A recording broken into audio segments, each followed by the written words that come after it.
Hello everyone. तो लो जी आ गया खेसारी लाल यादव जी का एक बहुत ही बेहतरीन बोलबम सॉन्ग जो कि फुल वीडियो सॉन्ग में रिलीज हो चुका है।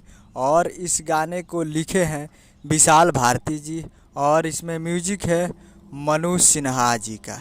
और इस गाने को गाए हैं खेसारी लाल यादव जी, जो कि आपको स्क्रीन कवर दिखाई दे रहा है। जिस सॉन्ग का टाइटल रखा गया है आंसू गंगा जल भइल। जी हाँ, जिसका टाइटल है आंसू गंगा जल भइल और फुल वीडियो सॉन्ग में रिलीज हो चुका है। और काफ़ी बेहतरीन वीडियो सॉन्ग है, काफ़ी ज़बरदस्त है। एक बार सुनिएगा, मज़ा आएगा। बोलबम सॉन्ग है 2023 का, ये 11वां सॉन्ग है खेसारी लाल यादव जी का। तो आप लोग अभी तक नहीं देखे हैं तो आप लोग जाइए और जाकर इसे सुनिए और प्यार दीजिए। काफ़ी बेहतरीन सॉन्ग है। और आंसू गंगा जल भइल watch now full video song.